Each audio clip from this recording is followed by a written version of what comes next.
That is a Monday motivation right there, a very strong one that simply says it's not too late to start, and when you think it's already the end, it's simply another chance for you to start again.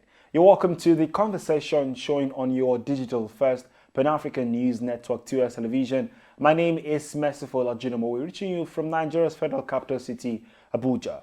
Before we bring you the crux of today's conversation, of course, which is a big story, let's take you through COVID-19 updates from across Africa, and after that, the big story.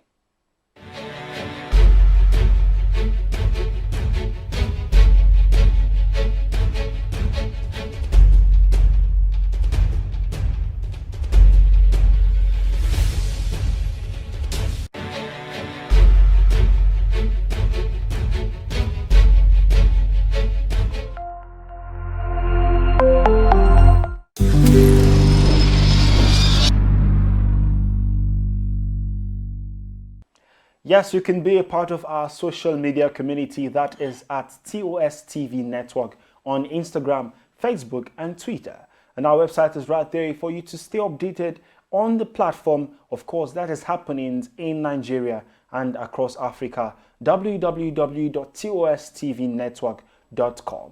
And don't forget to also like and subscribe to our YouTube page if you've not already done so. It's the big story, the crux of the conversation, and this time our focus is on damning consequences of the get-rich-quick syndrome on Nigerian youth. And analyzing this topic is Mr. Felix Adetobo live in the studio. You're welcome to the show, sir. Thank you for having me. Okay, just as the name implies, of course, we've seen the recent trends on the internet and social media of young Nigerians who are on the quest to look for money by all means. And we've seen really gory images and videos of these people doing everything they can to get this money. Now, what's your take on this?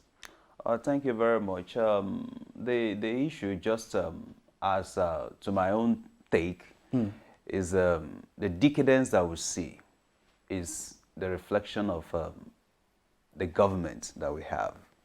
You know, when a government has failed, these are the things that happens.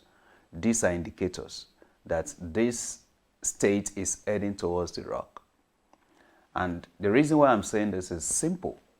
You know, if you look at the poverty level of this country, those that fall below the poverty line is said to be almost 90 million people. And some say it's more than that. Yeah, sure. You know, just to follow what the MBS, puts out, like 40.1%.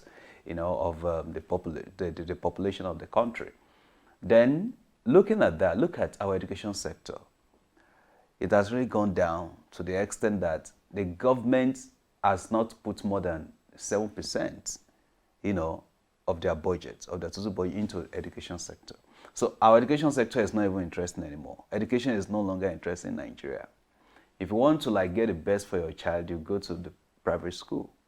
The public school, which the government is supposed to really handle, is nothing. You go out and see what's happening in public schools. So it's not even interesting anymore. So students are seeing school as nothing. So all these things, they come back to fight us. Then look at the level of corruption in the country. And so many things, that I can keep mentioning that has really brought us to where we are. It's very easy for us to want to blame the child. A child of 14, 15, 16, 17, 19, 20, and so on and so forth, who wants to get money quickly. But if you look at it in the other way around, something led them there. Nobody gets to a place, spontaneously. Something must have driven someone to a place. So for us not to be seeing younger ones, children that's at 17, you just mentioned 17. The one that happened the other day, I think Saturday or Friday, 17, 19, 20. Yeah, yesterday I saw a video where the elder sister to the girl that was killed said the girl was 20 years. So they killed the girl. Now, at 17, I think my parents still give me, I still collect from them. You understand? I don't have that mindset that to make money of your own. Yeah, I can even make money with maybe some little stuff, but not to want to get a Mercedes car at the age of 17, at the age of 20. Something must have driven us to that place. And that's what we really need to look at. Look at before President Buhari, before he ascended to power, when Jonathan was there, we discovered that the unemployment rate in Nigeria is at 8%. 8%.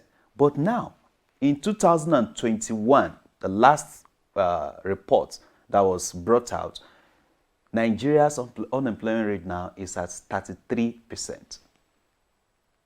Can you see how bad government policy has driven us to where we are presently? And tell me, if we have now those that have PhD are being said to be, that are jobless, are being said to be over almost 3 million. PhD holders? Yeah, PhD holders, almost 3 million. Now, those who have graduated, who don't have job, they are said to be around 25 million. Nigerian youth is said to be around 100 million. And among these 100 million, I've just mentioned like almost 50 million of them. I mean, almost 40 million of them now. Now, the rest are said to be in school. Or, a whole chunk of the remaining number is said to be in school. Why just few of them have jobs? Those that even have the jobs, those jobs, are they even enough to cater for their needs? In a country where a bag of rice is almost 30,000 naira. See, it's easy to blame them. Then there is no how we can exonerate the parents from this. We have to go back to the home settings. But the home settings whereby a father who goes to work and his salary is not being paid. A father that you placed on 30,000 minimum wage and is not still paid to cater for 2, 3, 4 children. Let's take a look at all these things. Then we now see that the poverty level of Nigerians is just too wide. Now we don't really have the gap between the haves and the have-nots is getting wider by the day. So as long as it's getting wider, there is no how that those that the have-nots will not want to meet up. And for that gap to keep widening, it still goes back to the table of the government. The policies of the government is not friendly to the citizen of Nigeria. And that's why you see all this happening. And another key thing that is very important is this. All this social media show of wealth by our celebrities, or by the so-called celebrities. I don't want to say our celebrities. The so-called celebrities should be regulated. Either we like it or not, this is driving Nigerian youth crazy. And if we are not careful with all these things, we can't stop seeing these things happening. I saw a very unfortunate video yesterday where young boys, I'm not sure they're up to 20, in the shrine, saying that if you know that what we can do, if you can do it, come and try it. They were saying it boldly. It was nothing to them. You see? And look at where we find ourselves.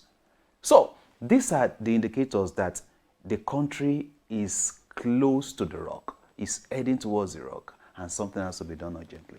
Okay, just very quickly, unfortunately we're out of time, but I know you've spoken about the responsibilities and where it lies and everything. There are young people out there who are trying to fend for themselves. Yes. Out of this large chunk of people you just tried to categorize just now, how do we draw the line between morality and wealth in this part of the world? Of course, there are people who do not have the privilege and are still trying to fend, are still trying to make ends meet. You and I, we're young people. We still make up all of these categories that you're mentioning. But where is the place of the youths in all of this? Where is the place of doing the best you can to your best ability in all of this discussion? Where poverty thrives, people engage in survival of the fittest. Are you getting my point? Where poverty thrives, people engage in survival of the fittest. Few of us may want to maintain that moral aspect of life, that let's keep struggling. let's keep hoping that someday things will be better. You understand? But I can tell you that there are some people they don't want to know. They don't care anymore. When they see people, probably someone whose father is a politician, and it's been read in the news that this person used our money to do this and do that, you now see the children of that person driving Lamborghini. And you just see the children of the poor, some of the children of the poor that imagine, no, I have to do something. And that's why these things are not good for us. That's why the country, when we say we are fighting corruption, the government has to be so serious with this, because it has gone beyond looking for enemies, looking for who to just arrest, to just make a sensational news, and it goes beyond that. We have to go to the root. What is causing all these things? Most people are seeing what is happening, and by the time some of us now will feel that, okay, we are scared to even do all those things in the first place. You understand? Because we believe in the moral aspect. But don't forget that one of those boys, the boyfriend to that lady, the father is an imam. Is a religious leader. You begin to see a child of a religious leader who would believe should have morality in a system. Morals should be in a system. This particular person is the one engaging in this. Something is wrong somewhere. So where does this lead us as a country to? It's leading us to the rocks. If this thing keep